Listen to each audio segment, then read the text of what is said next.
Hey, leave him alone, man.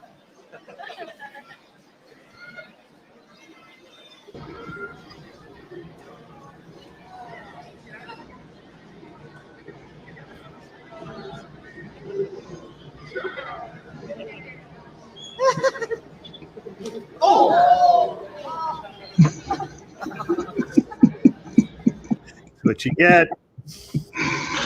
Hey, Doug, how you doing? Good, man. How about you? That's kind of how my week went. Yeah, I see you've already started. So what do you got in the glass there, man? Let's jump right in. Peanut butter porter. Dangerous man. Thanks, our friend at the doors. I'm still drinking their stash. What you got? I'm grabbing something that I've never had and everybody has had except me. Because we've never had it here. And I picked up some zombie dust from Three Floyds. I've never had it. We don't get it here for some reason. And I saw it and I was like, well, I'm going to pick some of that up. So let's pour that shit out and see how it goes. I made fun of Doug because this is the first time he's had zombie dust. And, well, it's a legend. Yeah, it's like an OG. Absolutely is. Totally. As our friend Paige said, I'm excellent at pouring. So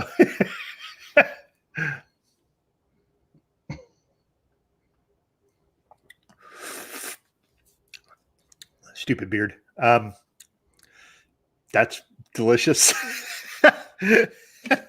Like, again, you know me and pale ales. Yeah, it's got the hoppy notes, but it's not like crushing your taste buds. Really crisp. And this isn't super fresh. This one was canned according to the 6-pack that I got in it was like August 13th or something like that. So this is, 3 weeks old. It's not super duper fresh. Still, it's good. It's good. Cheers. Yeah, I don't know. That one drinks like an IPA to me, or at least it used to. It's like a big pail. Yeah. I mean, they fashion as undead pale ale, so I don't know. It seems more like an American pale ale to me than an IPA. So yeah, Doug. So we had a guest, and I don't know where she is yet. So we'll continue. Yeah, absolutely. We'll roll with it. So right before we got online here, I can see here that the Miami Heat just beat the Milwaukee Bucks 115 to 100. I don't know. It seems more like an American pale ale to me than an IPA. So sorry. Yeah, I'm a Miami Heat fan, so I'm not disappointed. But like as I expressed to you in the pre-production, like it's because their coach isn't playing the best player in the league. The guy's been the MVP for 2 freaking seasons in a row, and he's hitting him 12 minutes a game. Like it makes no sense whatsoever. None. Zero. So it's a 4-game series? No, it's a 7-game series, but it's best 7. So I'm sorry. Yep. So right now, if Miami wins the next game, they sweep them. They don't even. But earlier in the game, they had Giannis just freaking running all over Miami. I just don't know what the hell they took him out for because he was just crushing them. It was just ridiculous. So, yeah. And so we're going to see. It looks like the NBA is going to.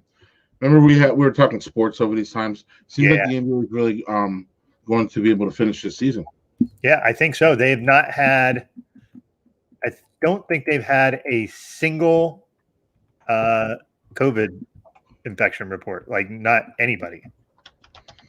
So I'm surprised by that. I'm pleased by that because I don't want to see anybody get it. So yeah, they can do it. Great, keep it up. Fantastic. Absolutely. Is there another game tonight? The Lakers and the Rockets play later. Yes. That's going to be a super duper duper weird matchup because why? Well, because Houston has no center.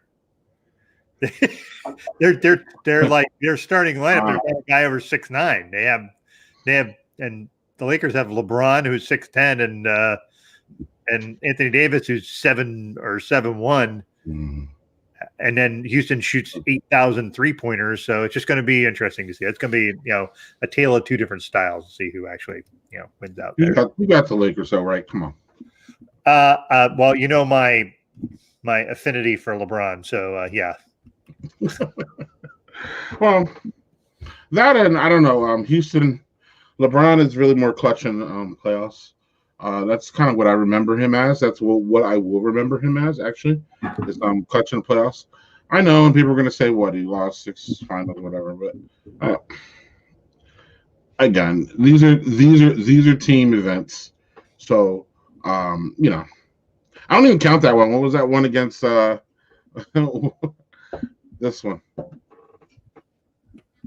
Oh, that was the game one where he had 50 points and J.R. Smith thought they were in the lead and they were behind by one, and he dribbled it out after an offensive rebound, and it was like it might have been the singularly dumbest offensive play I've ever seen.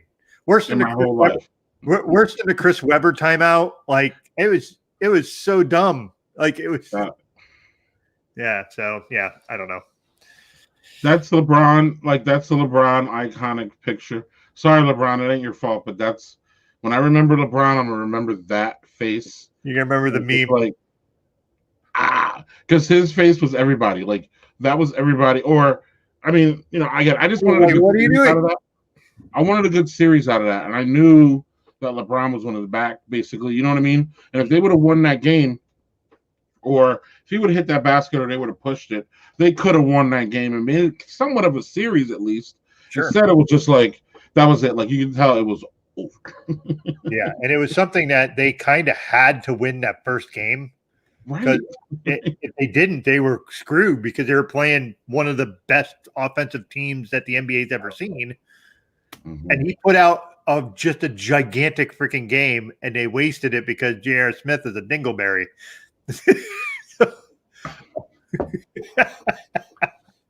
And hey, so listen, which is a better meme out of that then? That face from LeBron or the crying Jordan meme? No.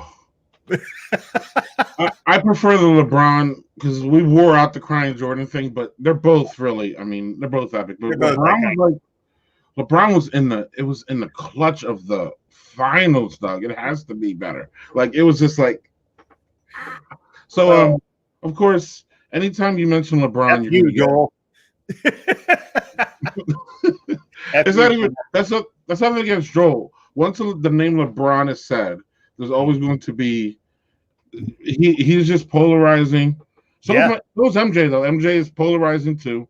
But MJ was polarizing, in my opinion, before it was cool to be polarizing. If that makes any sense.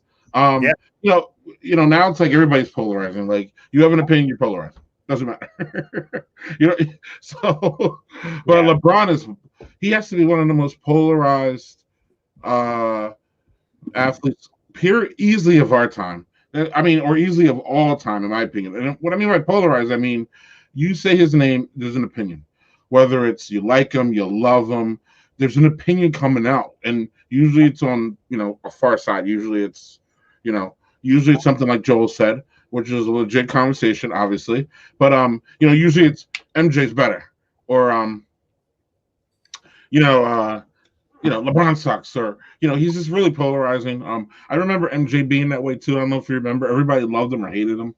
I was on the love side, but like at least back then, I've come. Once you find out about his tipping, and he becomes very problematic after you get after he stops shooting. It becomes very problematic for Michael Jordan, in my opinion.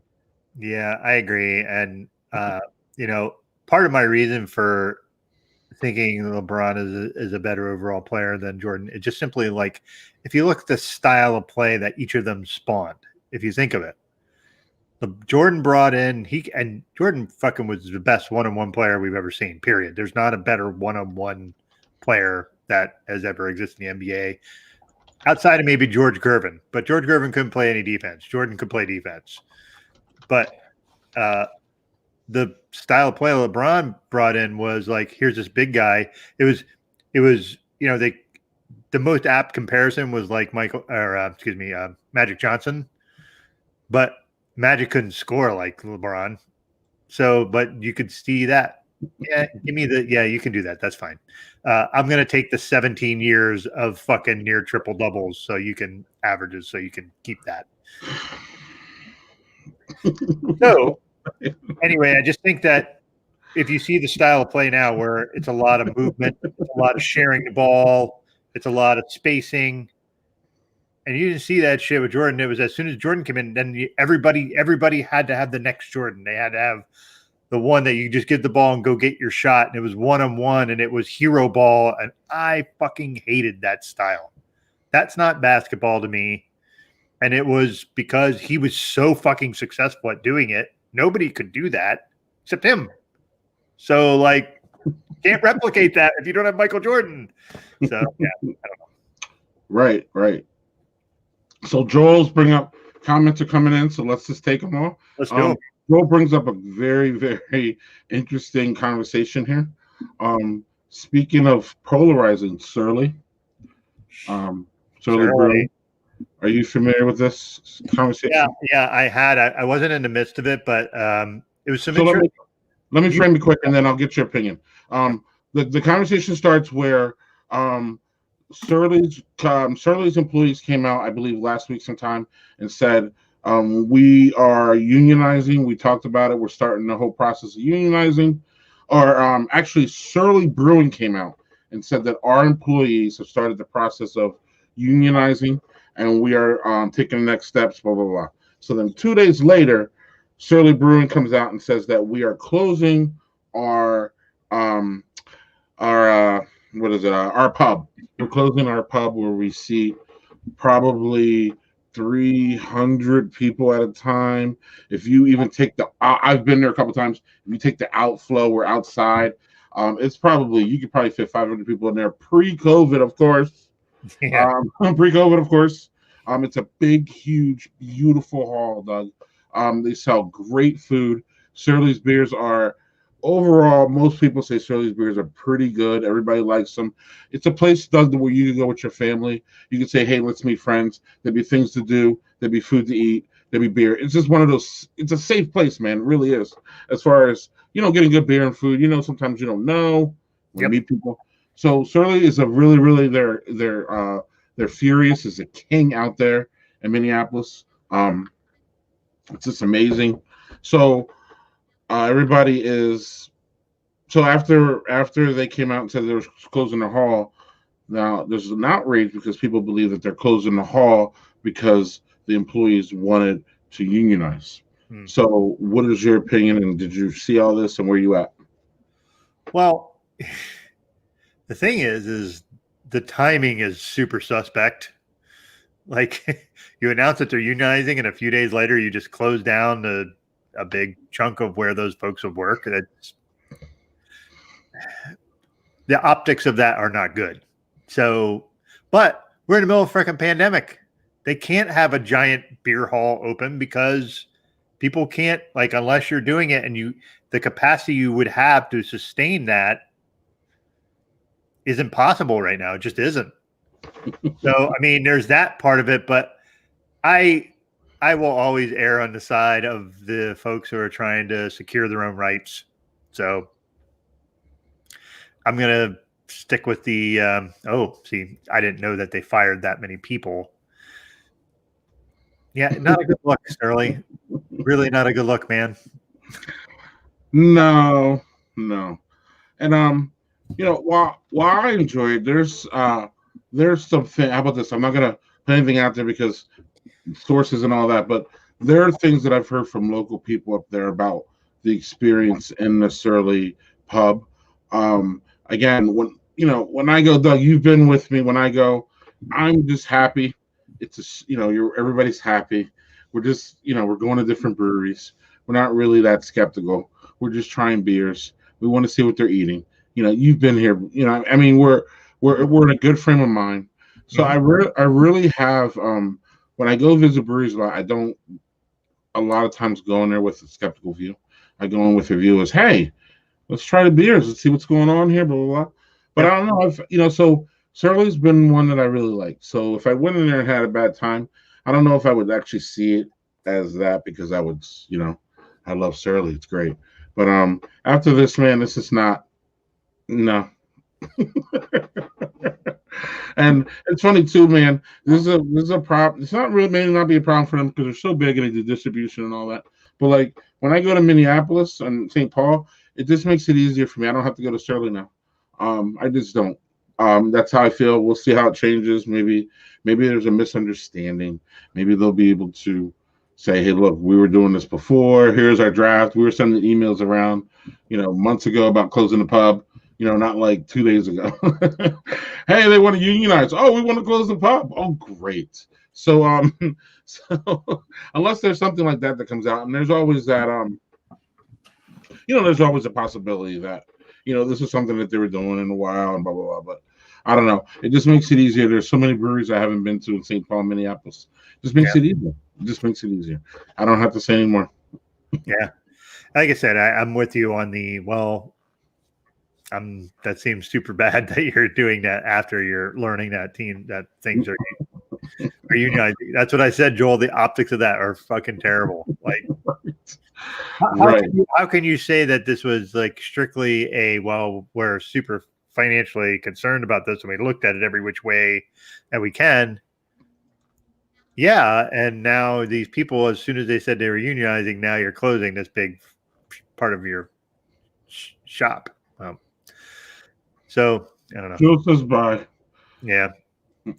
Well, as founders, I agree. I always agree with founders. And that's the thing is, I agree with them. What was it? What was the other crazy one that had it was a smaller brewery where the owner's was an older guy and he said some racist shit and then his son was like, well, that's not us. And then it turned out his son kind of had the same thing to say. And I was like,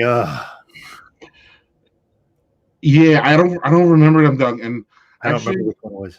It reminds me of something that I thought we should do. It's another project, but no one has time for a project. But the project would be to put, and maybe, I don't know, maybe Joel has time for this project. Or actually, maybe Joel already knows. How about a list of breweries that we don't want to go to? And the reason is because once COVID's over and everybody starts going back to what they're doing, I would like to have a list of where I should not go because I don't remember. I remember that brewery that you just said, but I don't remember that brewery that you just said. So, yeah. You remember the parts of it. You just don't remember which fucking brewery it was. But, right. So when I'm planning a trip to Minneapolis, now I'm going to remember Sterling. That's not a hard one to forget. Obviously, they're so huge. And when I go to, New Holland, Founders is there. I already know. But like these smaller ones that are problematic. And you know how we do our trips. We're like, how many are here? When are they open? We're just looking and we're just mapping out. So I need a list, Joe. We need a, look, yeah. Your list.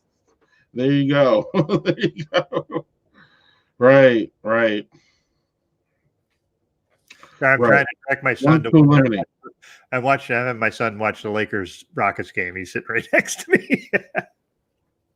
Oh, is it? What is it on ESPN? That's on ESPN if you are looking for that. Right.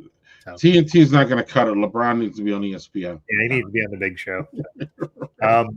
What's the score? 12-7. It's first quarter. So I know this is going to be blasphemy for you, but it's the first quarter, so I'm out on the basketball game.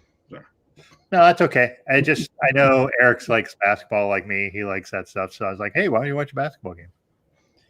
Pick, man, LeBron or Halo. He's not a Halo guy. He plays like Call of Duty. That's his thing. And Counter-Strike Go is actually his big game. So I think he's asking you either or. I was just corrected. Joel's asking you either or, I think. Oh. Halo. LeBron or Halo.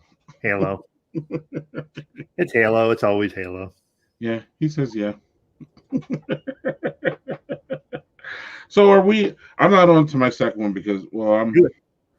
Yeah, I'm about done with pixie dust. How about zombie dust instead of pixie dust? What the fuck did I say pixie dust? I've had one beer. What is wrong with me, man? Oh, that's a classic one too. Some people boycott Three Floyds though.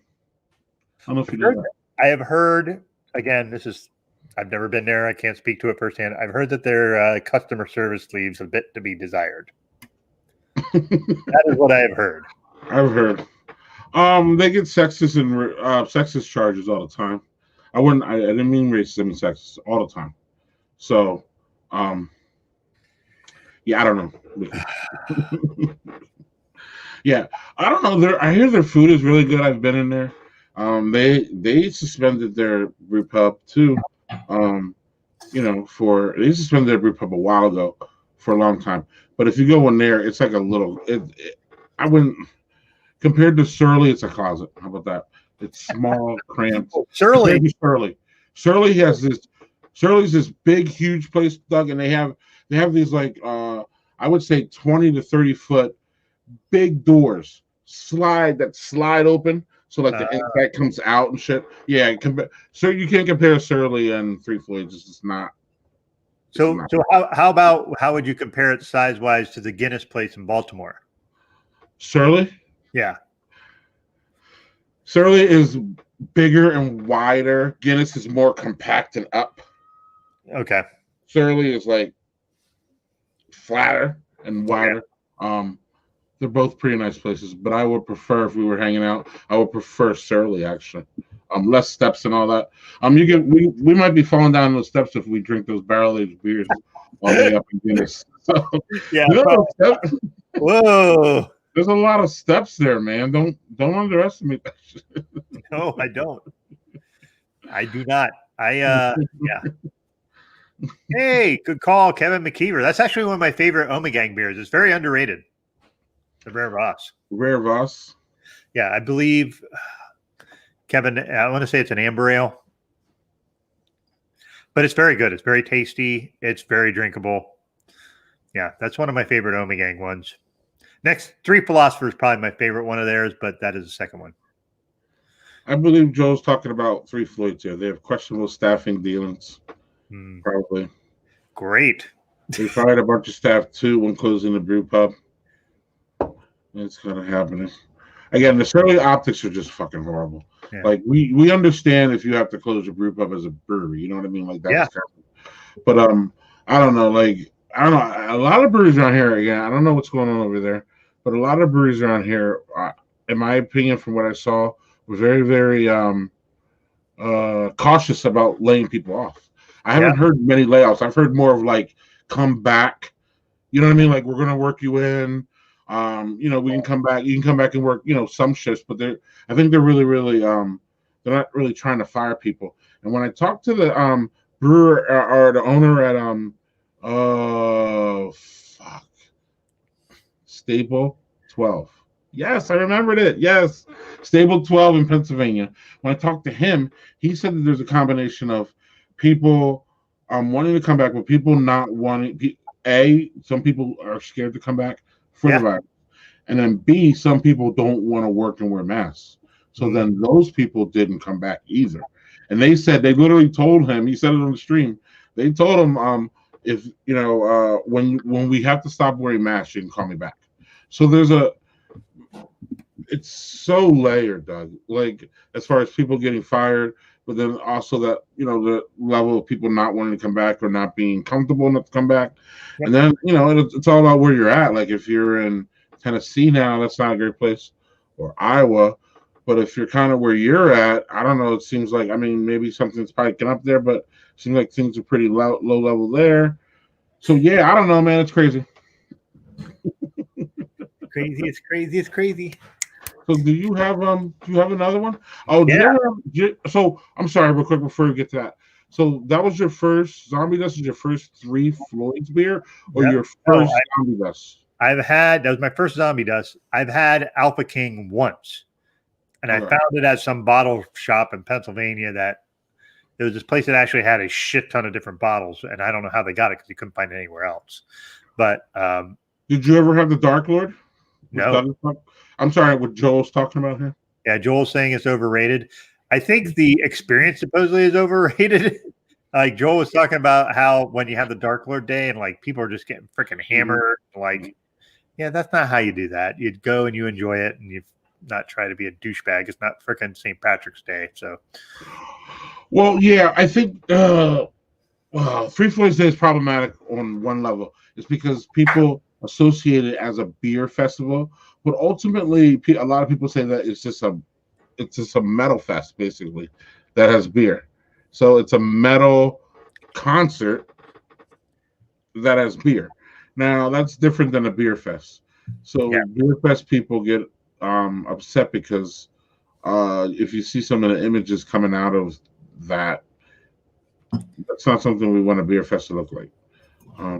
So yeah, Space. Yes. Space Station Middle Finger is a nice beer. Joel, I liked it. Where's that from? Sorry. Space Station Middle Finger is a beer from Three Floyds. Okay, it's a good one. Like I also got a 6-pack of Gumball Head because that's always like kind of a big deal to have that. But it just seems like a wheat beer. I have one in case we run long, but it's not something that I've ever had either because I've never seen it. So yeah. So one of these times we got to get you some dark Lord because you're a dark beer guy, and I'd like to see how. But I would agree with Joel generally. It's Eric. I guess it's overrated. Yeah. So we have a tradition here. When I have beers, my son, who's 13, gets a tiny sample of one of them. And he picked this particular beer. So this is Florida Slush. It is sorry, I'm going to try to read it. I think it's a raspberry lemon Berliner Weiss. So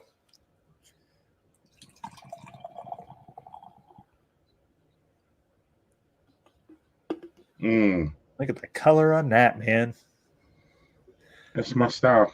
I know it is. Berliner Weiss, one of my favorite sour styles. Smells nice and raspberry. A little bit of hint of lemon in there. That's on the end. Berliner Weiss. So,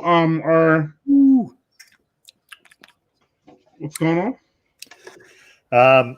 It's a nice mix between tart and sour. Like it's very tart on the tongue, and then it finishes sour a little bit. Not like, I prefer the tart versus the sour. So this is a nice little mix. Nice. Very drinkable, especially if it's hot out. But that's kind of the trademark of a Berliner Weiss. I think if it's really hot out, super refreshing, crisp. Love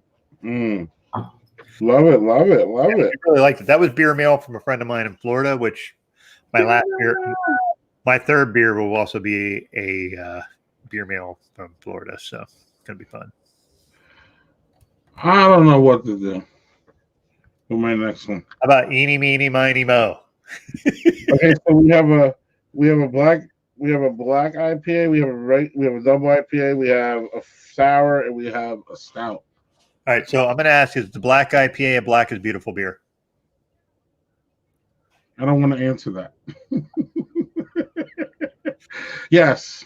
All right, then pick that one because I'm super intrigued by that. Yeah, but I had it on here before. Oh, you did? Okay, well then go with something different. Pick something else. Okay. Black is Beautiful, man. I keep telling Doug he's going to get beer mail. He's going to really soon. And I keep telling you that too, and I haven't sent you any. Right. We're good. We're really great at accepting everybody else's beer mail, but we're shitty at sending it to each other. So, but actually, I've gotten beer mail from Doug. Doug's never gotten beer mail from me. But you will get one of these from Doug's Beer Lab. Yeah, but I have gotten a fucking hand-delivered beer mail that had 8,000 beers. So. True. And like 3 of them I didn't want, but it was it was that fucking, remember, it was that fucking, what was it, the Costco? Oh, I'm sorry. Doug, I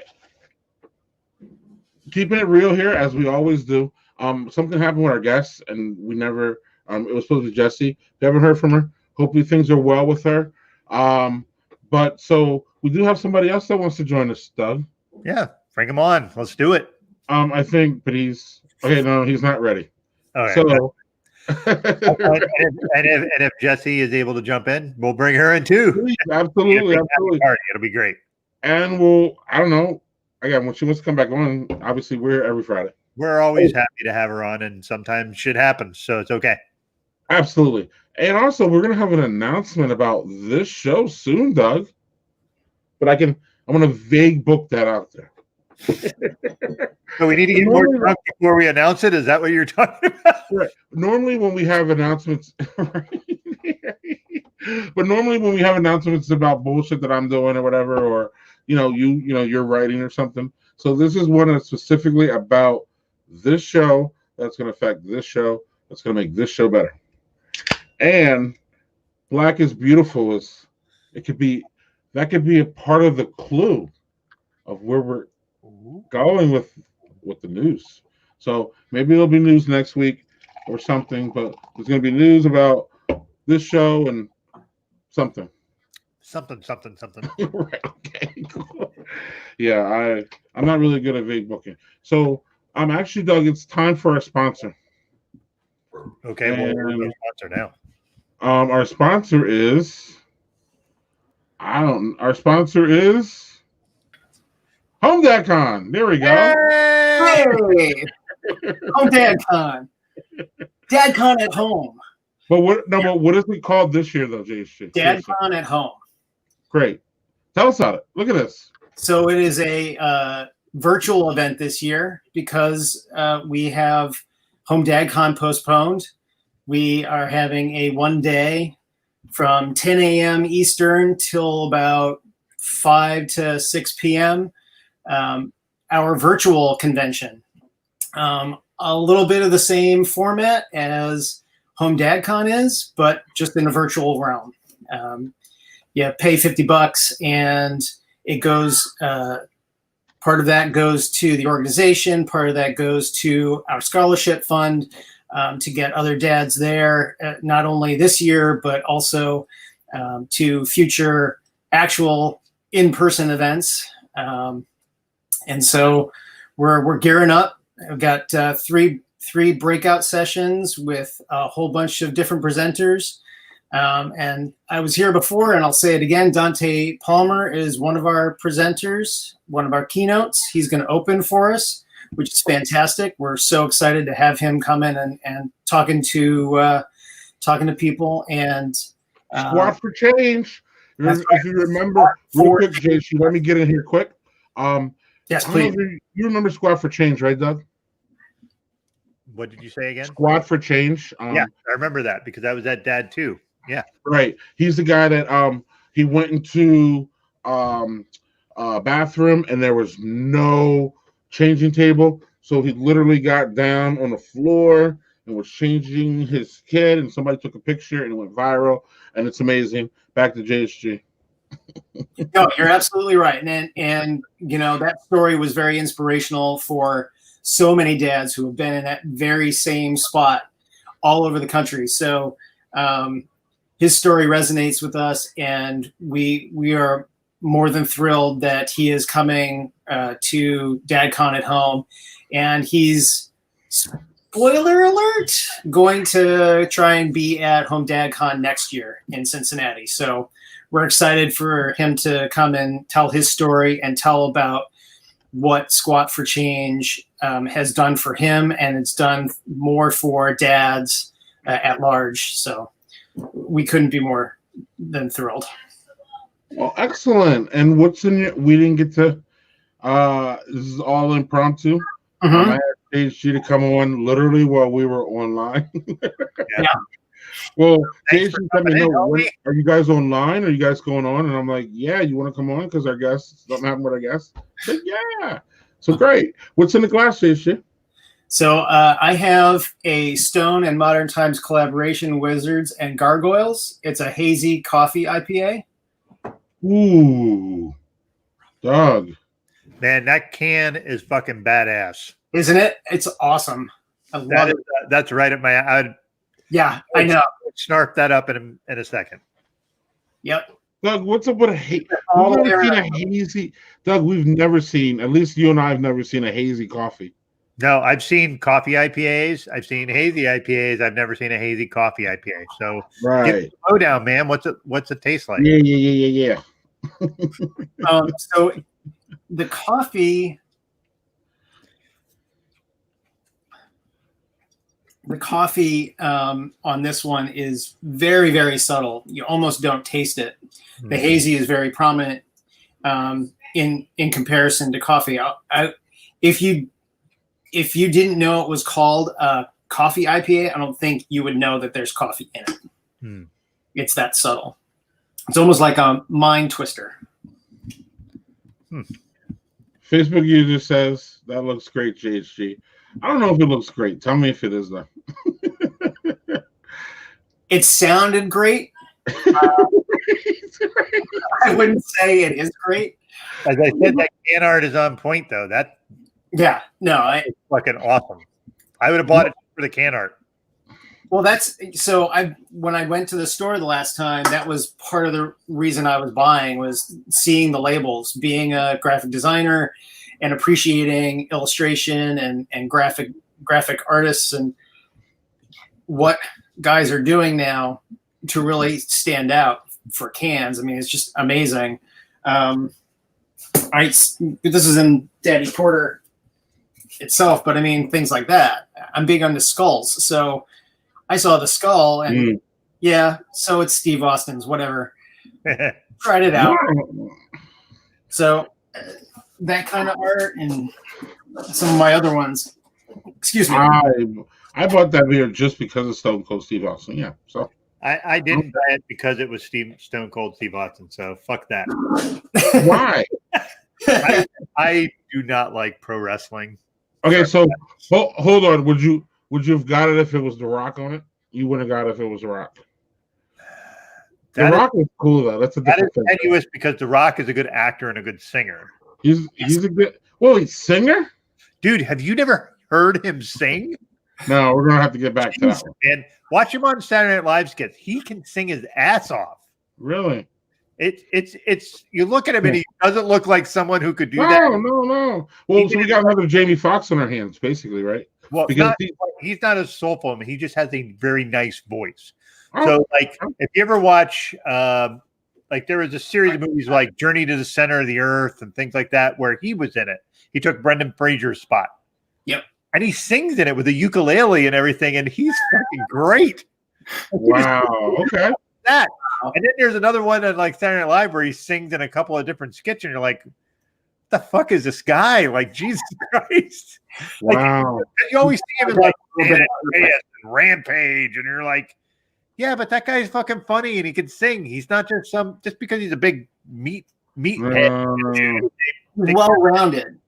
He's well-rounded. I mean, he has the right kind of mentality. He's not, full of himself and he really enjoys performing and doing all sorts of different stuff, right?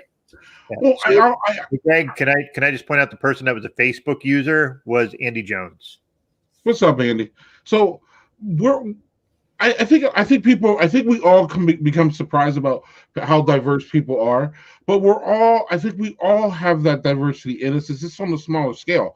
Like people don't realize or understand that I was a very, very good hockey player when I was young. People don't understand or realize that Doug was a very, very good dancer and basketball player when he was young. People don't understand or realize that JHG is and still was I wouldn't say accomplished, but JHG was a biker. That's his thing. I don't ever see JHG as that on a daily basis. I see him as someone that I argue with football about, and I agree with politics about a lot and a lot of other things. But like, I don't vision him as someone who can get on a bike and kick people's asses. But apparently, he's one of those. So I think we all have these. You know what I mean? Like The Rock is known for wrestling and acting and all that. And we're just like, whoa, he can sing. Wow, that's, you know what I mean? That's out of his wheelhouse for us. But for him, that's just another thing. Seth MacFarlane is another one. That motherfucker can sing. He's a crooner.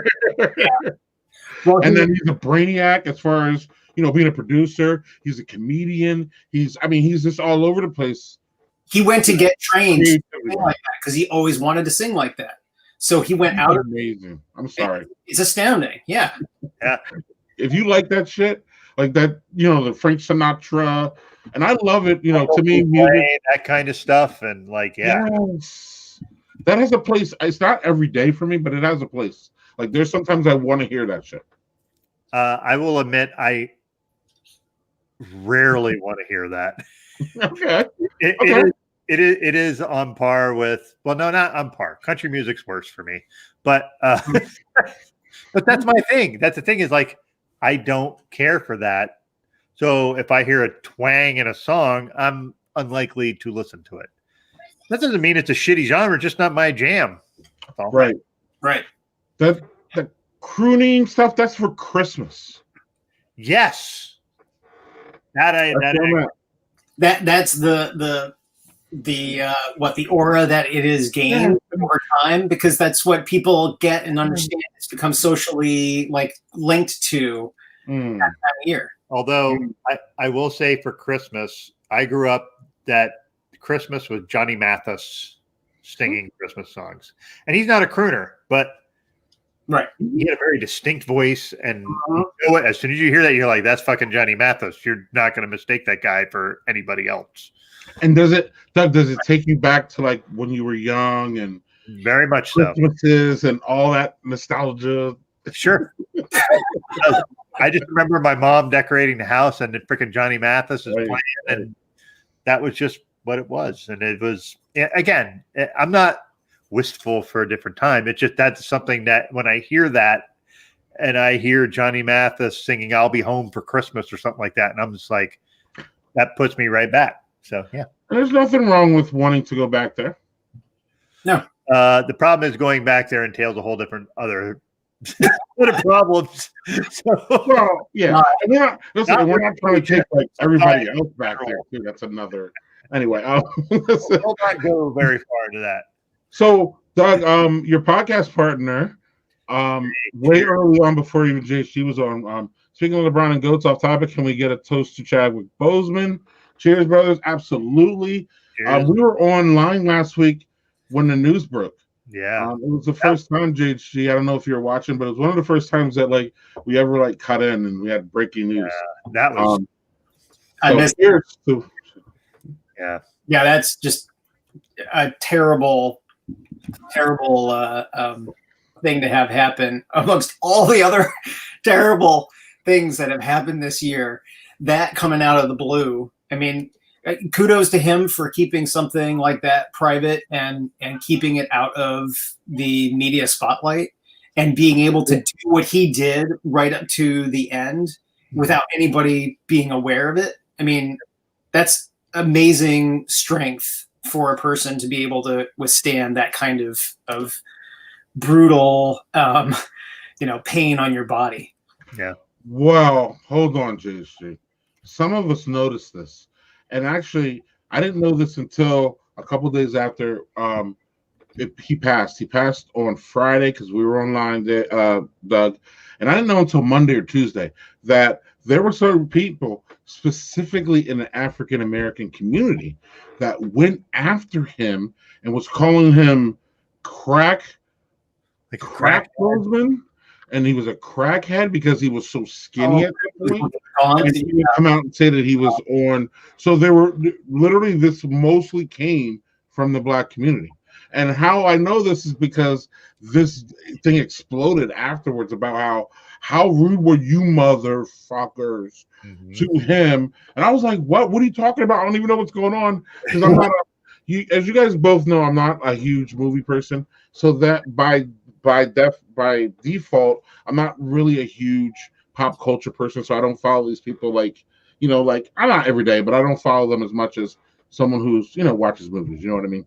So yeah. I didn't know anything about that, but apparently JC people were at least up on like how he was looking, and they were really, really critical of him. They weren't like, oh, maybe he's sick or something. They were like, oh no, this motherfucker's on crack. Or they all took it to like a negative, not all, but there were certain people that took it to like a negative, like, and I'm like, went like that. How do you even do that? Yeah, how do you even do that with an actor though? Because actors gain weight, lose weight. Do you know what role he's playing? Yes, Christian Bale is the king of that. Christian Bale. I was going to say Chris Rock from. Chris Rock was the crack guy. Remember, he got all skinny and he was all cracked out for New Jack City. I think I saw him then. He looked like a crackhead. Go on, one of you. I'll shut up. So Christian Bale went from The Machinist, where he went. Dude, like, he looked gross. He looked awful. Like he was literally, you could see the bones in his chest. He His got stomach was like inward. Yeah, like it was really weird. You could see all his ribs. Yeah. What movie? Disgusting. Called and it was something like, and what was the movie he did with fuck. What movie are you guys talking about now? The Machinist. The Machinist is the first one. The second one is American Hustle. Oh, I didn't see American Hustle. But he got chubby for that on purpose. Well, yeah. So he went from The Machinist to. No, what the hell is this? Yeah, show it, Greg. Show it, oh, yeah. Yes. Yeah. That's how he looked in the fucking movie. Literally did that to himself. Literally did that to himself. Like he starved himself to that. And then he went to American Hustle. What was the other movie, JHG? What was the other one where he went to The Dark Knight immediately after the he was like super buff. He went from barely eating anything to gorging himself on anything he could find so he could bulk up and get muscle and just body weight so he could look good for playing Batman right after that. Just insane, the kind of dedication going to that. I mean, wow. So yeah, there was a bullying aspect of that, and there was a lot of people coming to like terms with like, oh shit, I was an asshole. So, and you can literally see it online. If you go on Twitter, you can literally see people say, I was one of those people and I was completely wrong. But it was just interesting how let's just get back to the overall point about him and not let that besmirch, obviously, his legacy and stuff. But that was, JG, you said, like, you know, a comment that you mentioned I wanted to jump off was that, like, you know, through all this other that we're going through, you know, this gets put on our plate. And what I always forget to put myself in this big screen. What I quote, or I didn't like it. How about this? The silver lining in his passing was it seemed like it was a universal thing. Like it was one of the few things that we could all, or most of us could come, you know, around and be like, damn, this sucks. He was too young and he was amazing. And he was a great guy as far as, you know, getting people together. So it was almost like in a weird way, it was almost like something that we could all come together, because we've had funerals over the past couple months that, you know, whether it be George Floyd or any of these other ones where, you know, a lot of people are like, yes, and some people are like, no. So then it's hard to go against Black Panther. It is. We've had several, you know, civil rights icons die over the last year, and he played a civil rights activist, or if I'm not mistaken, one of his more recent roles. So it's almost an extension of and what that movie Black Panther did for so many kids and so many people who hadn't been exposed to that kind of command and presence as a hero, let alone as a African American playing a hero. It had such a profound impact on so many people that when someone like that passes, it's almost like that character passes too.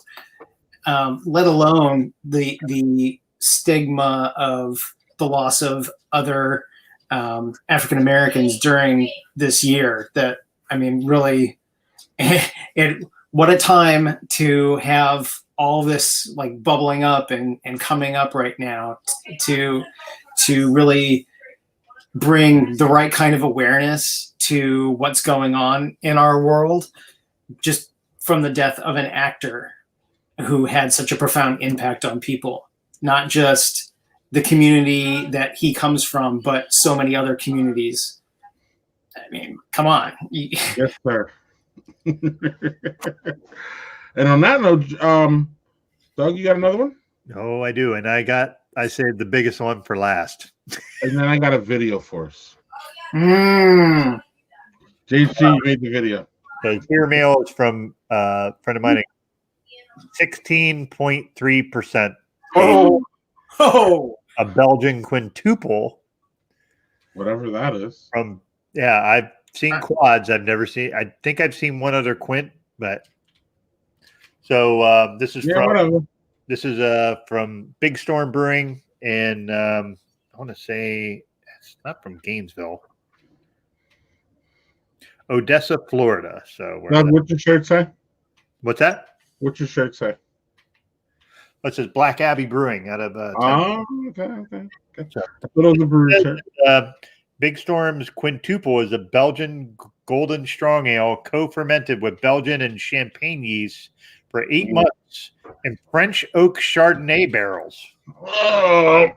So the results is a beautiful, deep golden copper ale with a balance of honey and brown sugar sweetness and notes of Chardonnay, vanilla, and tropical fruit. So, bro, that's going to be a interesting beer. Now it's going to take me an hour and a half. Thing is like this. Well, you guys talk amongst yourselves after. Oh, I'm going to. So, these wine beers. I'm sorry. I'm sorry. Like, people in the comments, let's hear it. Do you guys like these whiny ass wine beers? Like, so let's preface all this by saying this is just my opinion. You can come at me if you want, but I'm about to say something controversial, JG, because you know when I say this is my opinion. So actually, this is great because I'll put myself here so no one else gets caught in this opinion. This is my opinion. I think Chardonnay wines are completely fucking disgusting. So that's it's my least favorite style as far as wine. It tastes like an old tire that's been sitting around like in the spring that has mold. I fucking hate the taste of Chardonnays. So Doug, I hope that's great. Look on his face. That was priceless. It had no head at all. What? It had no head at all. Like I poured it pretty aggressively and just nothing. So it poured out like it looked like it was flat. It's very fucking boozy. Really boozy. So Jay, are you saying nope to Doug's beer like me?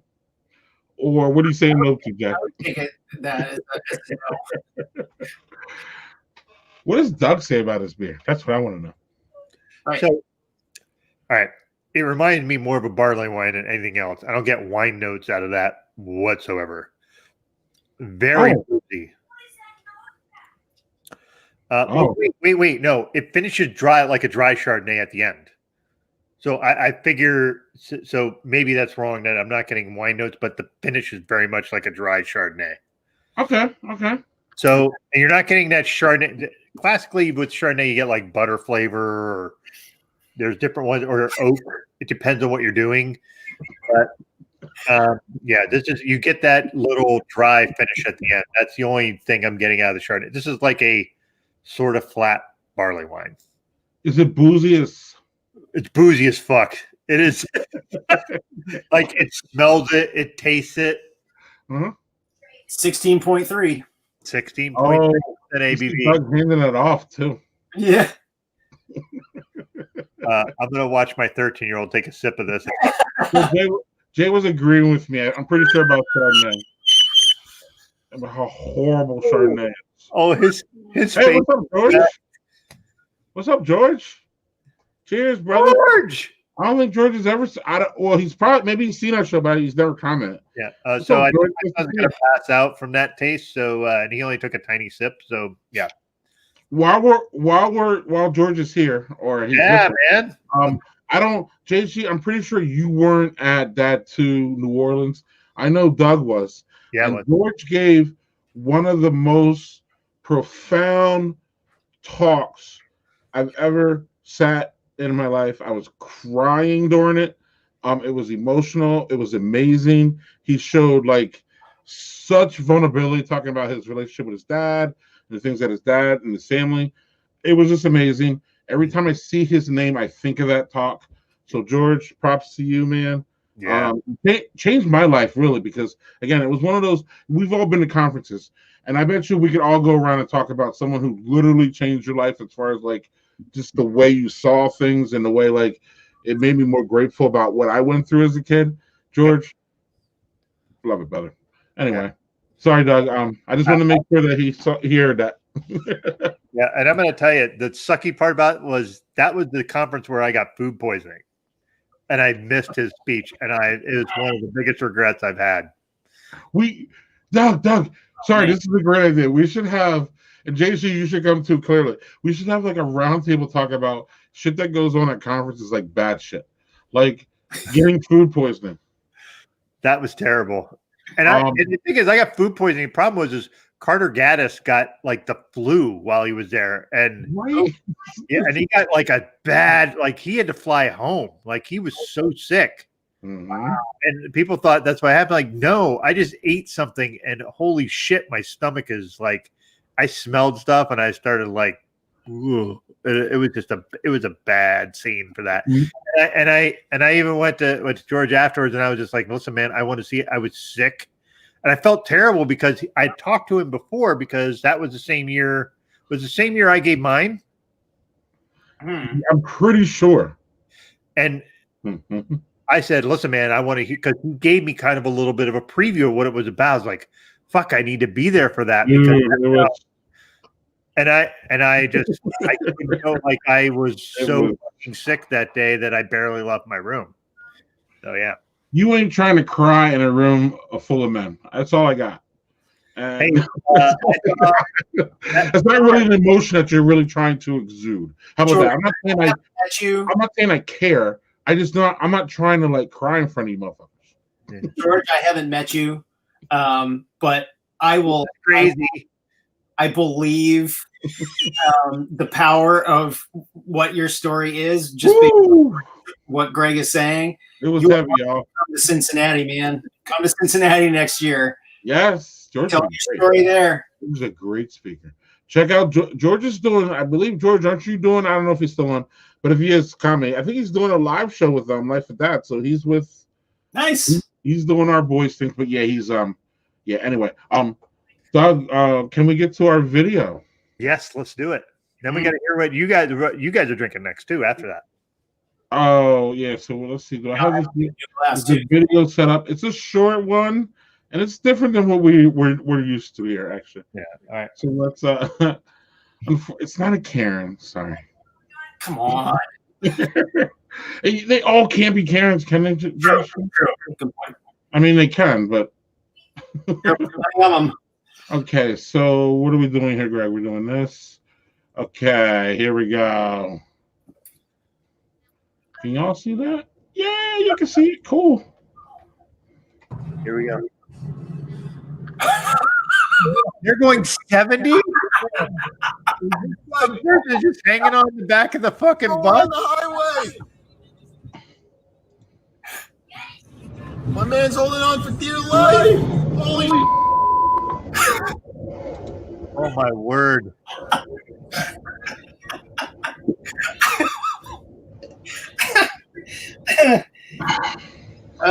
Oh. That was fucking ridiculous and awesome all at the same time. Oh, wow. It still wasn't better than. Come on. Remember him?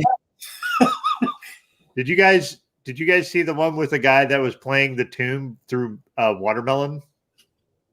No. There's one where this guy is playing, like he hooked up watermelon to some sort of electrodes thing, so he was able to play like a tune through watermelon, and then he had like kiwis that were also hooked up, and the kiwis were like a remixer thing. Wow. It was the weirdest, most awesome thing. Like I really don't know how to explain it other than that. It was just like this guy. So now I'm going to have to look it up because that's going to bother me. Yeah, we can feature it next week, Doug, unless you want to send it to me now. That's fine. But hold on. Did I have this on the show? I don't think I did. Hotspot Hazy. Hazy. Hazy double IPA or a hazy New England style 6.5 bad boy. JC, you have another one, buddy? Or I do. I have to go get another glass, so give me a second. all right. So oh, you're looking up something now. Yeah, I'm trying. I think it was on TikTok. Ooh, this is a big juicy one. Which one did you have? Sorry. Whoa. This is a big ass juicy one. Hotspot hazy. You're getting one of these, I think. Look at that. Look. You can't see that label is fucking. I can see it even with the green screen. You're getting one of these soon, right? This is gonna be in your little care package. But New England style IPA. This is more on the juicy side as opposed to bitter side. Okay, then that would be something I would dig. Yeah, it's definitely a sea change from what I was having before with the peanut butter porter and the black IPA. Black IPA was more bitter. It wasn't juicy at all, actually. And it was, roasty and, what you want out of a black IPA. And this is black IPA, yeah. This is like a complete 180. So I'm not sure if this is the best one for me to jump to, but it is what it is. Seems like you've had some pretty fucking solid fucking beers tonight, though. Yeah, I don't know, Doug. I haven't gone beer shopping, and I was trying to get the lady to go earlier today. It didn't work. So I think I'm going to go out tomorrow because Parched Eagle has released their Black is Beautiful Schwartz beer. Oh. So I have to. It released today. I have to go out for that tomorrow. Can I make a request if you're going to be able to send beer mail? Giant Jones released a dark Weizenbach. Yeah. I already have. Okay, so two things on that. We'll get JC back up here and you can hear this. Two things on that. Number one, I already have Giant Jones ready and prepped to send to you. But number two, I'm not going to rush on that respectfully because that's one of their mainstays. Oh, okay. See, Dark Weizenbach, she does it every year or a lot. So we'll be able to grab that. If I'm down there, I'll grab it for you. But I'm not concerned about that one because I think I can grab it. Now there's other ones like Wheat One and other shit that I got that I don't know how much she's gonna do, so we gotta. What's up, JJ? All right, you ready? Yeah, let's do it. Right. I'm about to pour myself a Clown Shoes Undead Party Crasher American Imperial Stout. Doug, I bought it in part because of the label. And that is Clown Shoes does some awesome freaking labels, man. They're just so out there too. It's like you start there. Yeah, that looks cool as fuck. It's like a Train to Busan fucking feel. Have you guys ever seen that movie? No. All right, so if you are interested in zombie style movies, okay, Train to Busan is probably the best zombie movie you can watch that's been made in the past 10 years. It was made by South Koreans. So it's all realistic. It's realistic. It's fucking amazing. Like they really did a great job. It's one of the better ones I've seen in a long time. Say it again. Train to Busan. Busan. Where do you find this? Yeah, I think we watched it on Netflix. I could be wrong. I remember my son who's into horror movies because he freaking loves like the makeup stuff. Yeah. Look at that fucking dark. Lovely. No, you never had this one? No. You get Clown Shoes up there though, right? We do some, but it's mostly their IPAs and pale ales. Ooh. Look at that pour. Look at the head on that. That looks lovely. Dude, you poured that exactly right. Look, it looks like a muffin top on top. Look at that. Woo, baby.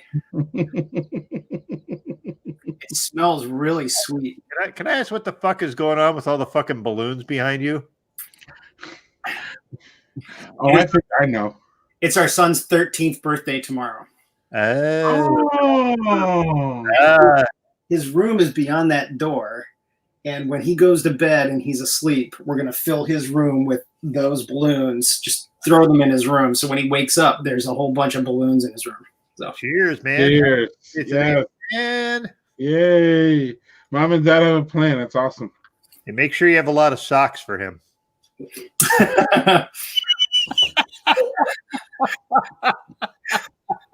I I didn't get that at first. Sorry, I have 4 teens. I am in the middle of all that nonsense. It is unbelievable. I have 2 quarantine teens, so I don't. I mean, it's. Do you have crusty towels you have to wash? Oh God.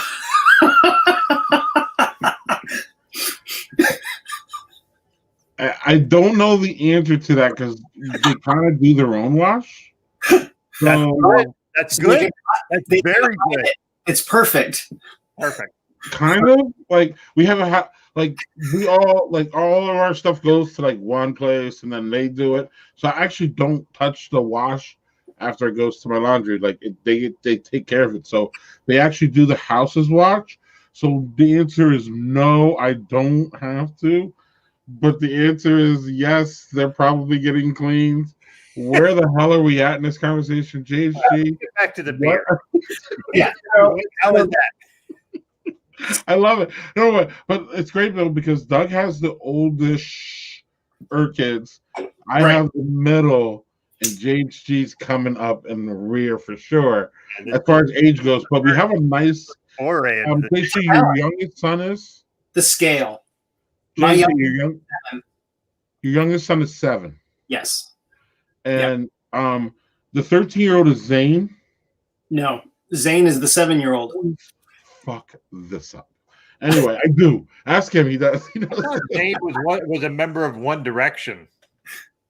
I remember Zane because Zane in a membrane, and JC and I were singing at one of his birthdays. Yeah, I remember that. It was like 2 years ago. Anyway, JC has a lower age scale, and then Doug, you have. I mean, Doug basically has young adults. So I have an adult and several young adults because I have one child in college. Right. So anyway, JC, what's going on? So this one it's actually really sweet on the nose as well as on the tongue when you first take it, but then it's got a really great caramely, chocolatey, like coffee kind of blend. This is really, really tasty. I'm really impressed by this because there's no indication of what's in it when I read it. There's no description on it as to what the blend is. So you're sort of left to figure it out on your own. It is 9% per volume. It's per pint, so it's got a little bit of kick to it too. But it's just a really enjoyable pour. Way better than that first one. And I'm not at all biased by them being from Boston, Massachusetts. So not at all. So you say.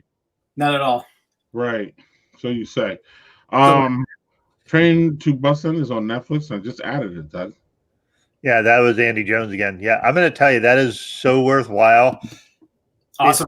It's a bit of campiness, but the zombies are one of the best depictions of the way the zombies you want to see in movies. Like, I don't know how you guys are. Either of you into zombie movies at all?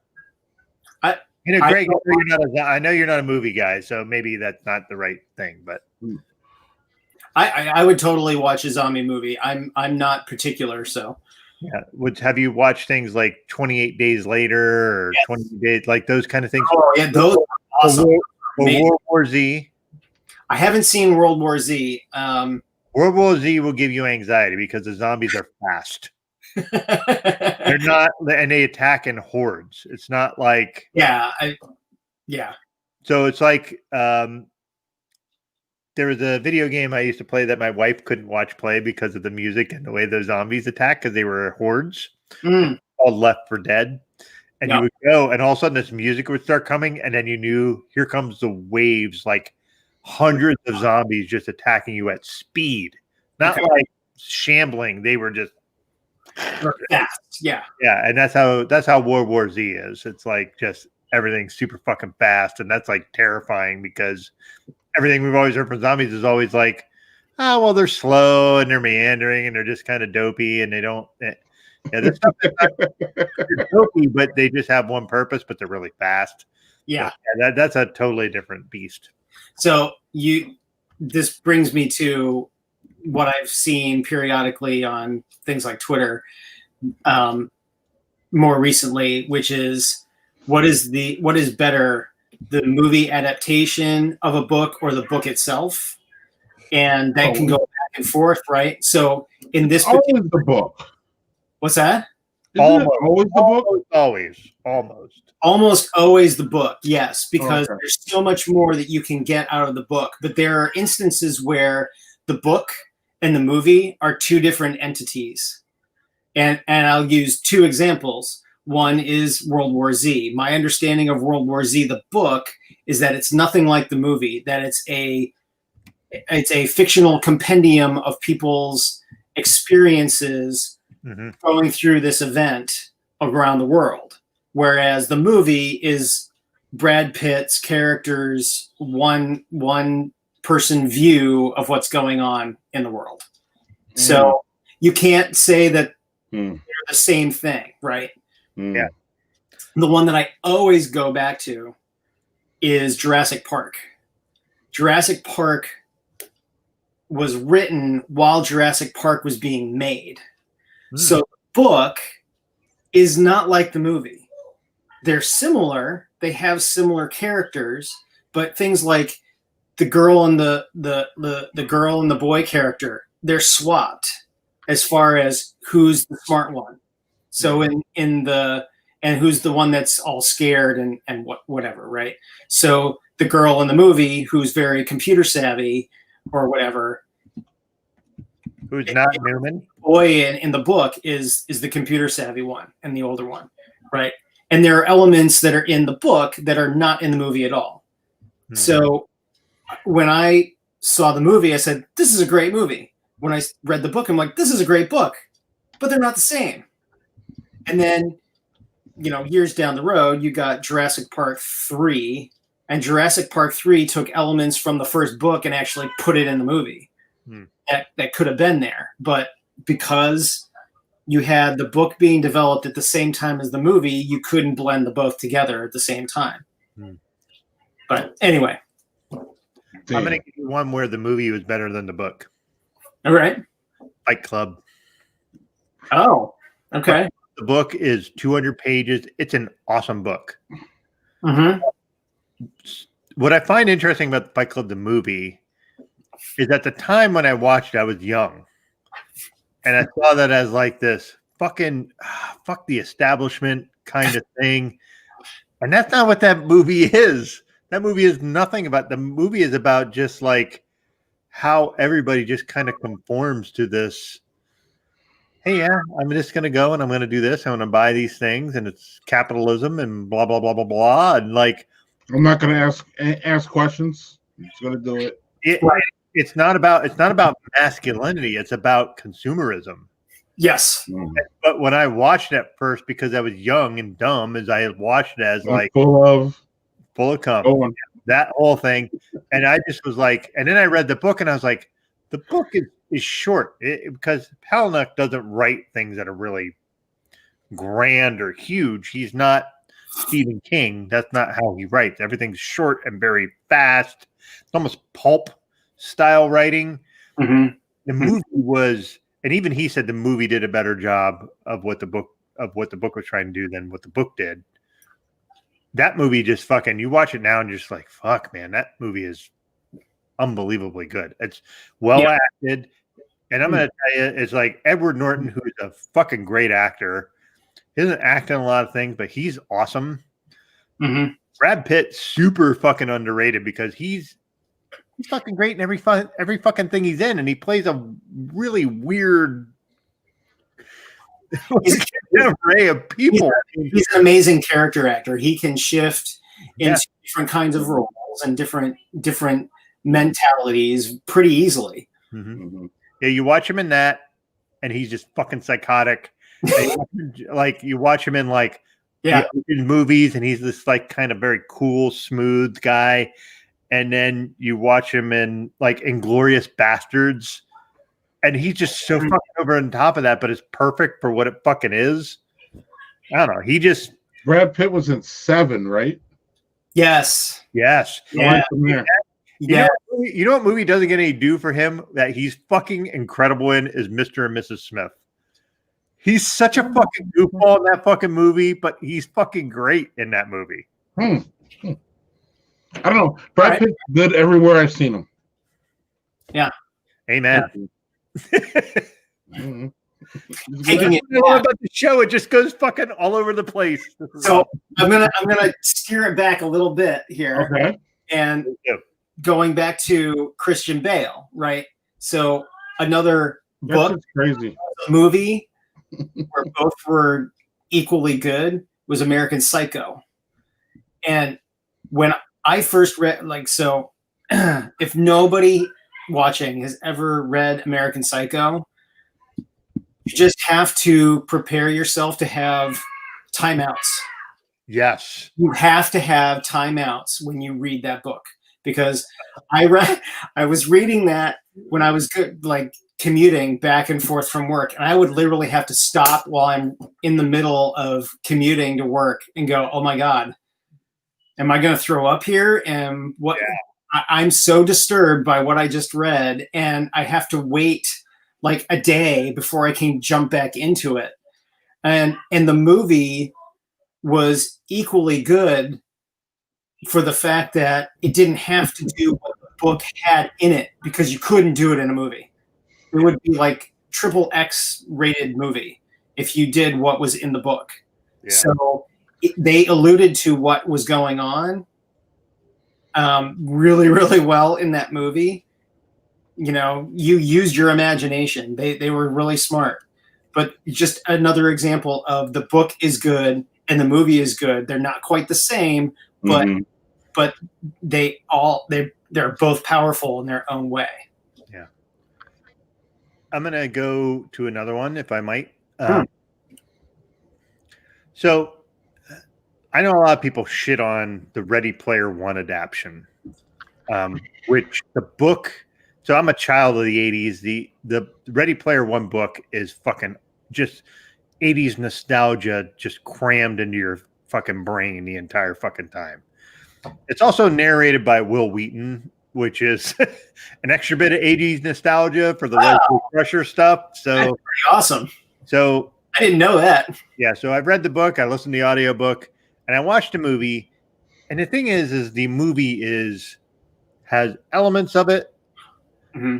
It's not an exact replication. There's no way, because of all the fucking nerdy 80s shit that's in that book. Yeah, the pop culture. There's no fucking way you could jam that in a movie. The movie would be 8 hours long. It's just so deep into different facets of the 80s and different things that matter. Now that's very nice. That's what I like to see on the show. Big hugs. Bye. So the Ready Player One movie was not like that. The Ready Player One movie had to incorporate, because they're trying to appeal to a movie audience. So they had stuff from Halo, the Iron Giant, like things like that are not part of the 80s per se. But I didn't begrudge them that. They had to make a 90-minute movie, and it was Spielberg doing the movie. Right. So it's going to be visually good. Mm-hmm. So some of the parts that they could incorporate in that worked really well. You know, the thing is, if you're looking for, for instance, my oldest is a fucking stickler. If you're going to write a book and it's going to be adapted, better be fucking exactly like the fucking book. What's fantasy? You can't fucking do that. There's no way you can make a movie exactly like the book. It's just impossible. Books are so much more nuanced, mostly. Like I said, Fight Club's an outlier in that particular thing, because it was a 200-page book. It was so short. There's just and I think the Fight Club movie is just shy of 2 hours. Mm-hmm. Mm-hmm. It's just some of the things was like, I understood what they were trying to do with the Ready Player One movie. It's not like the book. It couldn't have been. There's just no fucking way. And supposedly they're making a Ready Player 2. Of course. Yeah, and I'm not disputing that, and I'm guessing that's Andy, but I'm just saying that, like, I'm not disputing that at all, Andy. I think you're right.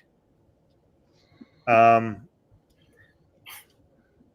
I mean, I think you're right. I'm just saying, I understand what they were trying to do. They had to cram a metric shit ton of fucking 80s stuff that there's no way they could have put it in the movie and just really explored all the elements of it. Because the nerddom of that book is what is the appeal of that book. That's the appeal of the book. Right. The movie needs to be different. Right. Hey, Lauren, how you doing? Lauren! Oh, hey, Lauren. Hey, Lauren. Everybody knows Lauren. A friend of mine is doing a book movie club for compare. That's interesting. Oh, I want in on that. In that chick. I want to be that. Ooh. We had a couple other comments, Greg, because I think they're apropos. So let's put those in too. From Tony, I think is one of them, and yeah. Let's see here. Let's see. So let's go back. As the beard grows more, the less hair you have, Doug. so it's just it's like transferring. It's going from Just coming. I'm keeping the beard to a minimum. Hey, man. So here's the thing: when we start, Greg, you remember when we were back in March, I just chopped everything off, and I was just like, I felt like it was like a mask for like catching all the germs. That's what it felt like. It was. I did it 2 days later. What? I did it 2 days later after you. Yeah, and it was just like I felt like, fuck, I don't want that. But as we learn a bit more about how this works, then the beard isn't a problem. But yeah, it's something. Everything. My wife would have something to say about that, but okay. What's that? My wife would have something to say about that, but you know. Oh, epidemiology. So. Your wife, the epidemiologist. So did you guys watch the show Z Nation? No, my son did, and he actually thought it was fun. Like he really enjoyed that. It's very it's a super campy zombie show. It's really super campy. Now I don't know what Edmund's Oast Bound by Time is. Maybe I'm missing that, Tony. If you could clarify that, because I'm not sure exactly what that is. Victor, you're very late. Yeah. Very disappointed in you. Hey, Victor, not this Monday, the next Monday is video game time. Oh, no, I'm sorry, not this Tuesday, the Tuesday after. Yeah. So Lauren brings up the book movie club thing. I think we talked about this on the stream once. The book movie that really opened my eyes to books being way better than movies. Like, everybody said it, but like until you actually read a book and then you see a movie, like you don't have that experience. You know what I mean? It's just one of those things that you have to go through. So mine, I'm pretty sure Doug remembers this. Maybe he will. Mine is Misery by Stephen King. Now, right. So yeah. So they're both really good, actually. But Misery, the book, is some shit. Like, that is a crazy, trippy, like you just like I can't say enough. And then you go see the movie, and the movie's pretty damn good. It's not the same. It's not, you just can't do the same shit that she did in that book to that man in that movie. So, I mean, I guess maybe you can, but like, it would be edited thoughts. Not when they made that movie. No, it's excellent, but the book is just fucked up. You could do that movie now. You couldn't do what she did in that book back when they made that movie. Oh, you could do it now, though. You think so, Doug? Though, I'm going to tell you that the King book the movie was immensely better than the book. Was The Shawshank Redemption. Which was a good book. Whoa. The movie was like fucking insane. That's I think that might be my favorite movie of all time. And that's saying something. Wow. I think for me, like, so if you have books or like music or songs or albums, to me, there's not like a favorite. It's like I have a group of favorites. I don't know. Do you guys feel that way? It's not like I can't say here's my favorite this and that's what it is. Period. I think for me, the way I process stuff, I think that's a little narrow-minded.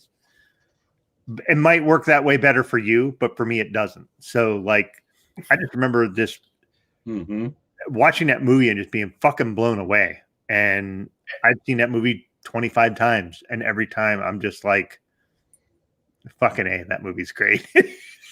What movies based on Stephen King novels prove is that despite what everybody believes about Stephen King stories, they have an emotional impact if they're written the right way. And the other one, The Green Mile. Green Mile is great. Green Mile, like I cried 3 times during that movie because every time there was that moment in the movie, you had to cry. There was you weren't getting around it. It was going to happen. And Green Mile, Stephen King? It was the same director of Shawshank Redemption that did Green Mile, I believe. Yep, it was. And it was a King book. Yeah, they were both King books. And so he understood how to get the emotional tie out of a Stephen King story and make it substantial for a viewer, and you just kicked you in the ass. So, Doug, like, as a person who doesn't write, obviously some My fourth, just because I want to open. I've never had it. Gumball Head. I think that's a better beer than the other one you had. Okay, so but please continue with your question because I'm going to open this and drink the shit out of this. So I'm just thinking out loud here. I haven't thought about this. I guess by nature, some authors' books would turn into movies better. That makes sense. Yeah. Or so Stephen King writes books. So Stephen King writes books, okay, and then they become movies. So he doesn't write books to become movies. Right. Okay, right. Okay, cool. So exactly. then here's something, and I'm maybe open up a can of worms I don't want to. So the Harry Potter books, those are. Oh, look at Doug. I know. So hold on. Please move on to the books. Yes. Are they this? Is it the same way with them? Meaning, she wrote those books and then people made movies. Yes. Or did she write those books knowing they're going to be movies? She did not. She wrote them knowing they were going to be movies at all. Is there this thing where people write books that they know they're going to be movies? There are that do, I think. There are people that write books thinking they will be made into movies. They structure them, they write them in a way that will be able to put them in celluloid or whatever you call it now. Right. I got. Right? Instead of just telling a story. There's also sorry, go ahead. I'm sorry. There are authors that write to write stories. There are authors that write to make movies. And so you have, let's go to Doug here. Yeah. I love JC. You know, JC's been on the show the most, I think. Yeah, him or maybe Casey. He's got Casey. Is that a challenge? So, but it's a wheat beer. This Gumball Head, and wheat beers are kind of like, okay, well, whatever, just generally speaking, like Allagash White is probably my favorite wheat beer if I'm going to pick one. This is tasty, but not fucking overwhelming. This is really good. I'm glad I bought a 6-pack of it because I'm going to be drinking more of this shit. This is better than the Say it for me. Say it. Because for me. Yes. Doug, just so you know, you're not the only one. A lot of people, Joel, I think Joel's dropped off, but I'm pretty sure Joel said that, and he agrees. That's one of the best ones, I think. Three Floyds. It's way underrated. Everybody talks about the other ones, but that's a great beer. I love that beer. Anyway, back to JG. Were you saying something? Before we went to before you were saying something, JG, about the whole. We were talking about Harry Potter and books for movies and movies to books and all that shit. So there are people that write books to make movies, and there are people that write books to write books. and you can tell the difference based on how they're written. I mean, there are books that are written that are staged like you were watching a show, watching a movie, and there are the books that are written solely from a like real life standpoint, a real life aspect. And I mean, you could even look at like detective series books. Those could be made into shows. Mm-hmm. It might not be as detailed. Like, I mean, most movies can't capture all of the emotions and things that are going on in a person's head. They never can, and unless they are wizards at doing it. But gargoyles. Exactly, wizards and gargoyles. Oh, I see what you did there. A little bit. I'm sorry, JC, go. No. Go ahead. No, this whole Doug, we could have made a whole show about this actually, and it's funny because we come through these. We just start a show and then we just come to these things. But this whole you never have a structure. It always fucking goes all over the place, and that's what I love about this fucking show. Absolutely. And let's get Vic's comment in here. I've never seen the movie or the book, but I don't know if you guys have. I've seen the movie and never read the book. Same. The movie is visually gorgeous. I was not overwhelmed by the story of it. I'm getting called by my son, so you guys finish off your discussion. I'll be right back. Yep. All right, JC, we'll drop you. Yep. Yeah. So that was like a visually pretty movie. Oh, okay. So it's visually pretty. You see movies where like visually that is really stunning, but as a movie, it's probably not that great. Like I think What Dreams May Come. Do you remember that movie? I've heard of it. It was Robin Williams was in it, and it was like him trying to find his wife in the afterlife, but it's very visual and colorful. And while I really, really enjoyed that, not many people thought that was great. I think it's everybody's gonna figure their shit out as far as what works. So, yeah. And that's Tony Hernandez talking about the best movies and all that.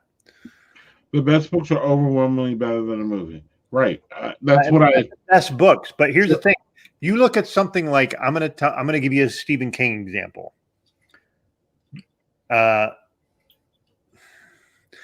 Gerald's Game is a fucking great book. It's a microcosm that's in this universe that ties into fucking 15 other books, because that's what Stephen King does. He ties everything loosely together. Like, wait. All his books tie together. That's what you're saying? Almost all of them. Literally, almost all of them. There's a little common thread throughout them. Wow. Okay. So, for instance, in the Dark Tower series, it ties into fucking 15 other books of his. I'm not kidding. It's insane how he does that. Yeah. Okay.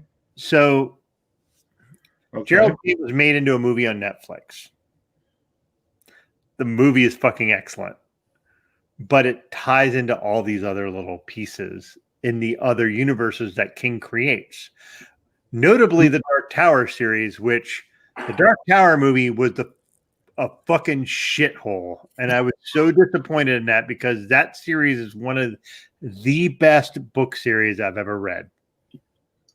It is the Lord of the Rings of Kingdom. If you want to read something that is like, and King said when he started writing the Dark Tower series, he wanted to make a Lord of the Rings style epic adventure. And he wrote this series. And the first book is just a collection of different stories that he put together. And the rest of it is not. The rest of it is all part of the saga. Right. Yeah. And it is an unbelievably good series. The Gunslinger. The Gunslinger is the first book. And it has possibly the best opening line of any book ever. It is just a superb one, and I'm going to pull it up because I don't want to misquote it. I've read it 1,000 times. and I just don't want to misquote it. Well, but I don't know who's saying this. It doesn't really matter because I'm gonna speak to the point. King is a master storyteller. The movies are usually a letdown because he's a master storyteller. It's probably a circle that you can never, because again, those imageries that you put in your head, it's just some of them you just can't project on the screen. It just doesn't work that way. No, you can't, because a reader puts their own impression on the story, right? And their own vision of what that is. And when somebody puts their vision on the screen and it doesn't match up, you're going to go, oh, that's not right. And then a great storyteller creates an environment where we each have a different experience. You know what I mean? So you're going to read it and visualize something different, JHG, than I would. And if we both checked our notes after, if we went chapter by chapter, you'd be like, dude, I didn't get, like, I thought something different, or, you know what I mean? Like each perception. So they play off your perceptions. I don't know. Go on, Doug. I'm sorry. I'm learning here. That's Lawrence Book Club for you. So look at that. Brothers and Brews Book Club. Yeah, so the opening line to The Gunslinger is the man in black fled across the desert and the gunslinger followed. And that's the thing, is those are the two main characters from the book. The man in black fled across the desert and the gunslinger followed. I'm telling you, that is considered one of the top 10 opening lines of any book ever. Like, that's how good that line is, because it drives you towards the two main characters in the first book. The man in black is evil. Gunslinger is not. The gunslinger is the hero, except it's not quite that simple. It really isn't. So I don't know. I just there's sometimes when, so, you know, I'm a writer and I'm nowhere near in the fucking stratosphere as those motherfuckers, because like seeing stuff written like that, and I'm just like, I could write for 100 years and not come up with an opening line that good. And it seems simple. It seems like it's an opening line. Who gives a shit? No. If you can write a good opening line, it sounds dumb, but you just hook somebody in for a book. Yeah, right. But it doesn't mean that opening line was the first line he wrote.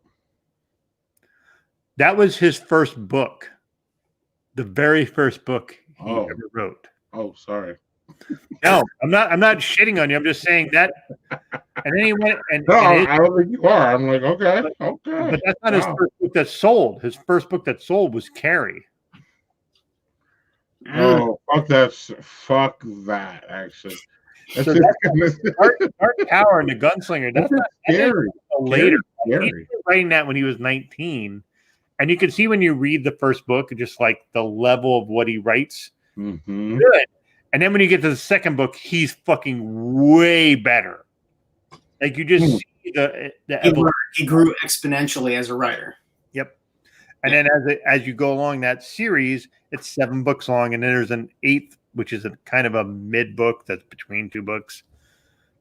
You just see how he writes, and it just gets better. That's the thing. It's a Malcolm Gladwell 10,000 reps thing. That's what it is. So yeah.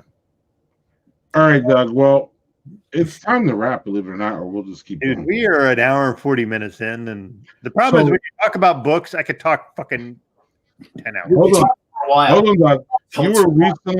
You were recently published in a web series. Please talk about it. So our friend Jeff Bogle, who recently got married, so congrats, Jeff, and Lorelei, who's his wife. He has started a zine called Stanchion, and I recommend everybody just subscribe. It's 4 issues per year. It's, I think, $25. Like, it's not a huge amount of money to support a small press that's trying to give you good writing. And that's the thing, is good writing is necessary. It's like good art, good music, all of it's necessary. So yeah. So this link that I put down there is the right link, right? Stanchion zine, yes. And I've never done this before, but we're gonna do it. Fuck it. It's a night of firsts. So Doug, you're gonna try to get Jeff on here to talk about it, right? Yep. I will get him on here because Jeff's a fucking good fucking dude. That guy, I love that guy, and he's always looked out for me with my writing. He's always supported it, and he's a tremendous writer in his own right. He's a tremendous writer. He is a supporter of all dad groups. He's been to Home Dad Con. He's been to Dad 2 a gazillion times. He's been to Home Dad Con more than once. He's been to Dad 2. He's a supporter of everybody. One of the things that before I started all this streaming shit, Doug, this was the Ronnie Lott fucking Dad 2. Jeff and I had a conversation with Jeff, and I told him that I was wary about getting in front of the camera. And a lot of people were telling me to get in front of the camera, whether it be our friend Chris Routley, whether it be my friend JHG. A lot of people were pushing me, whether it be Doug French, to go into video. So I talked to Jeff, and I was like, Jeff and I are talking, and we were talking about doing a streaming, and Jeff's like, what? You're afraid of getting in front of the camera? So Jeff literally we both got on at that too, got on a live stream. It's on my Twitter, and he just got on with me just to make me feel comfortable. And he's not a drinker. He's not a beer drinker, but we talked about root beer and beer. So we can talk about root beer and beer here all day long. He doesn't care. But my point is that, like, he's just one of those guys. Like, if you're in a dad community, you kind of realize the guys that are like, I don't even want to say, you know what I mean, Doug? You can see where, with all due respect, the level, like the guys who have been kicking ass and working this for years, like Bo, like Jeff Bogle, like Aaron Govea. These guys have been doing it for like 6 or 7 or 8 or 9 or 10 years, and they're fantastic. So if you walk into that too and you're like, oh, I want to be Bo Coffrin, it's going to be a really, really hard streak, because Bo's amazing, and he's been doing it forever. Bo's a super Jeff's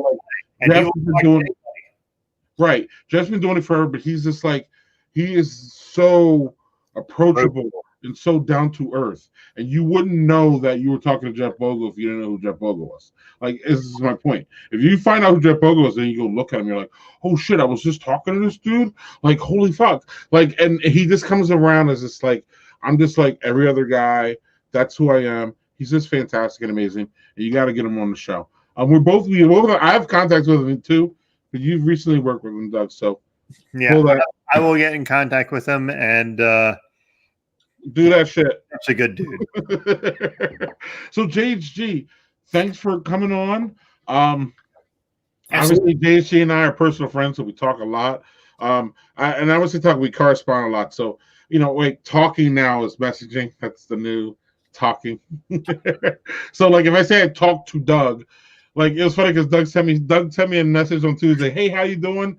Haven't talked to you tomorrow. I was like, bitch, I talked to you on Friday. Like, but like, yeah, and it's just because we're in a fucking pandemic. I'm like, hey man, how are you? And it was more like, let's just touch base and make sure you're right. But my point is that, like, it was like I literally talked to you like 3 days ago, but there are literally few people that I think we all talk to, but we correspond and communicate with a lot of people, whether it be groups, because you send, you know, one message to a group, you literally talk to everybody in that group. So, like, you know what I mean? You really are talking to a lot of people. It doesn't feel like it like we used to when we pick up a phone. And I used to have to call JHG and like dial, hello, and then JHG's wife would answer, hello, can you put John on? No, he's busy. Okay, cool. You know what I mean? So we don't do the rotary phones anymore, JHG. That's what it was cool, Doug, because JHG wrote us, he's like, you know, it was a show tonight, and I didn't see it until we got back on, and I was like, yes, and something happened to our guest. You want to jump on? He's like, yes. So it was JHG. Yeah, and that's okay, man. So JHG, thanks for joining us, dude. This has been great, and I appreciate you being able to jump on short notice. Yeah, no. One last word. You want to talk about anything else? One last word. Home.com. You get everything in. You want? Yeah, let's do that. What do you got? Let's say it again. That's cool. DadCon at Home, October 10th. Go to homedadcon.org, and you will find the means to be able to buy a ticket. We're still taking tickets. We've got a good number of attendees so far, but we want to grow our numbers, and anybody and everybody is welcome. Please come by, check it out, see what the world of being an at-home dad is like. Pandemic. Especially during a pandemic. Apparently, it's about the balloons. Yeah, yes. Yeah. Well, and JG, half the damn country is an at-home dad at this point. Right. A lot of dads are that a small number of us have been in for some time. So they're getting to experience and feel what it's like to be a at-home parent and doing the day-to-day stuff, right? So the DadCon at Home is just a chance for a lot of you dads out there that are doing this on a regular basis to get a little bit more education, information, and expand on your understanding of what it is to be an at-home dad, and just to hang out with other at-home dads and commiserate, bond, create friendships, create a bigger community. I have met so many dads across this country that I call my friends that I have not met in person, or I have because of Home DadCon. And if they lived in my town, I would go hang out with them in a heartbeat, because we share a bond of caring for our kids. Being a primary caregiver is a big job, and we understand what it means to be caring and care for our kids, and especially during a time like now, where trying to juggle work and school, all of us are dealing with trying to figure out how to get our kids a good education. So we're all in the same boat, and a lot of us can pass along some good tips and information on how to make life better at home and make sure your kids have a better education, et cetera, et cetera. I'm really feeling this oh, crap. I'm going to stop now. So go ahead. Yeah, you're well, on that note, JSG, thanks for filling in. Thanks for coming in. Absolutely. Soon. Hell, we might talk to you before Home DadCon virtual, which is the first week in October, right? Second weekend in October. The dates again? I'm going to give a quick shout out. 8th to 9th? The 10th. The 10th. Yep. The weekend before, I'm going to give a quick shout out, is Dad 2.0. They are holding their virtual con as well. So if you have been an attendee of Dad 2.0, they're having their virtual the weekend before, and we are holding our virtual after. Doug is going to be a speaker at one of our breakouts. So it's going to be a really awesome. On the balloons. Balloons. Man, look at that lady. She's working it. She's blowing up those balloons. Anyway, JSG, thank you. Thank you, guys. Seeing you, G. Look, good seeing you, JSG. They don't care about me and Doug. They care about you. So that's about us. Good seeing you. Gives a fuck about me. Hernandez is really liking JHG. So JHG, we'll see you soon. Thanks, brother. Thanks, man. Love it. So, Doug, I'm gonna make this quick. Yeah, me too. They're fucking all good. Peanut butter porter. Come on now. You guys start me talking about that. Black is beautiful. Black is fucking beautiful. Of course, black is beautiful. What the fuck? And then we have Hot Spot Hazy. That went down great. What you got? They're all good. I don't even. Yeah. Oh yeah. Look, I always see you, Doug and Greg. All right, so that's because Doug. Listen, though, for the record, Doug demands that we be here every week. I've been trying to take weeks off. Doug's not having it. in That's October. the way it fucking is. Just so you know. We're doing that in October, motherfucker. I said, hey, man, I didn't realize you were like really burned out and needed some time. We may be taking days off, but you're not going to miss a show. How about that? How about that? That's a good one. So, so I'm going to say least favorite is not a least favorite. That's not what it is. It goes along with our gig that we show up every week, though. So category 5 was super boozy. I've had one other quint, I think. So if you were looking for something that was like boozy and get you fucking drunk, this is it. So I drank all of that. FYI. All right. So I'm going to go with second least favorite, Zombie Dust. Don't think that's bad. It is bad. Don't get me wrong. This is a really good beer. I drank the shit out of that and drank all of it. This next one is Florida Slushy. Super good. It was really crisp, really good. It was hot out. It would be the exact kind of beer you'd want. One more beer. And I had a fourth one, which was the winner, Gumball Head. Yes. That was fucking excellent. Mm-hmm. So wheat beers are just like kind of for me mostly. This was goddamn excellent. It was a wheat beer where the wheat was for, but not just fucking pounding you in the head. It's just goddamn really good. 3 Floyds, Gumball Head winner for me. Yes, sir. And before we go, JSU wanted us to let you guys know Wizard and Gargoyles was meh. And that was the coffee IPA, which it was a hazy coffee IPA, which was like it does not sound right from jump. So, like in my head, it doesn't make sense. So then the Undead Party Crasher American Imperial Stout was fucking awesome. So there was that. Yes, Doug. Wait. There's comments before we go. How about you have a virtual show while Doug is on the road? Hey, I did that in Maine. We did, and we do this all the time, and we do get So our announcement is kind of about that. How about that? That's the vagueness. Ooh, yeah. Yes, we'll get a little bit more probably next week. Hell, you might have the whole thing next week.